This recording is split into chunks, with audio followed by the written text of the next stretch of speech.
लंबे वक्त से बीजेपी यूपी में अध्यक्ष पद को लेकर चल रही माथापच्ची पर अब विराम लग गया है। आज यानी 14 दिसंबर को यह तय हो गया है कि अब यूपी बीजेपी की कमान पंकज चौधरी के हाथों में होगी। लेकिन क्या आपको पता है कि पंकज चौधरी और योगी आदित्यनाथ में बिल्कुल नहीं बनती? क्या यही वजह है कि पंकज चौधरी को केंद्र की तरफ से यूपी में योगी पर नकेल कसने के लिए भेजा गया है?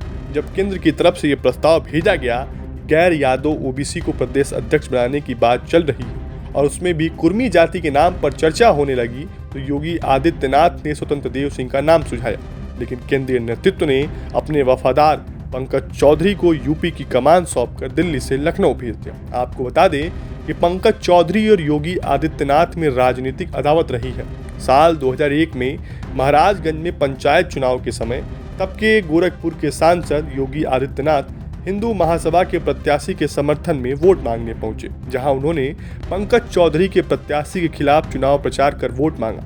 ये सिर्फ एक वाकया नहीं है। साल 1989 में गोरखपुर में जब नगर निगम के पार्षद के चुनाव में पंकज चौधरी पार्षद का चुनाव लड़े, उसके एक साल के बाद जब वो डिप्टी पद के मेयर को संभाले, तब भी मठ की तरफ से उनका विरोध किया गया।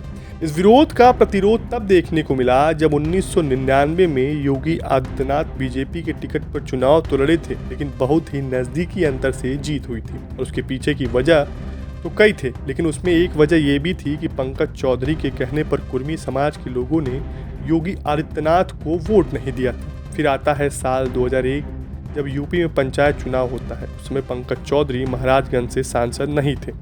वह 1999 वाला चुनाव हार गए थे और वह पंचायत चुनाव में अपने लोगों को जिला पंचायत सदस्य और ब्लॉक प्रमुख के लिए उतारे थे।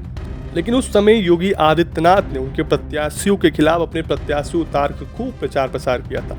साल 2002 में गोरखपुर सदर सीट से बीजेपी ने शिव प्रताप शुक्ला को टिकट दिया, तो योगी आदित्यनाथ ने हिंदू महासभा से राधा मोहन दास अग्रवाल को विधानसभा का चुनाव लड़वाया और वहां योगी आदित्यनाथ के सामने पंकज चौधरी शिव प्रताप शुक्ला का चुनाव प्रचार करते रहे, जिससे ये तनाव और बढ़ गया। इस तरह की कई तस्वीरें पूर्वांचल में योगी बनाम पंकज चौधरी की देखने को मिलती है।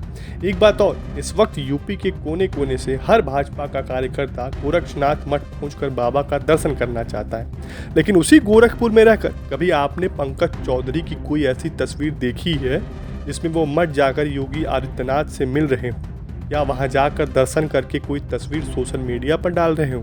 ऐसे में ये चीज़ें राजनीति के जानकार को अब चुभ रही हैं कि क्या नामांकन से पहले पंकज चौधरी ने सार्वजनिक तौर पर झुककर योगी आदित्यनाथ के पैर छुए, या उसके मायने कुछ और थे? क्या वह पैर छूना कोई खास संदेश था? अब राजनीति के जानकार तो अपने अपने तौर तरीके से इस बात पर टिप्पणी कर रहे हैं। लेकिन एक बात तो तय है कि केंद्र योगी आदित्यनाथ को यूपी में फ्री हैंड देने के मूड में नहीं है। जो गलती कल्याण सिंह के जमाने में बीजेपी से हुई थी, वह गलती मोदी शाह की जोड़ी नहीं करना चाहती। इसलिए वह किसी ऐसे शागिर्द को भेजना चाहते थे जो मैसेज कन्वे करे कि लखनऊ और दिल्ली में सब ठीक है, लेकिन वास्तव में कहानी कुछ और। अब देखना यह अहम रहने वाला है कि क्या संगठन सरकार के कामकाज में हस्तक्षेप करेगा, या फिर जैसी सत्ता भूपेंद्र चौधरी के समय चल रही थी वैसी ही चलती रहेगी। फिलहाल के लिए इतना ही। अगर आपको हमारा ये वीडियो पसंद आया हो तो हमें कमेंट बॉक्स में जरूर बताएं। यूपी से रिलेटेड हर छोटी बड़ी खबर के लिए देखते रहिए विजन न्यूज।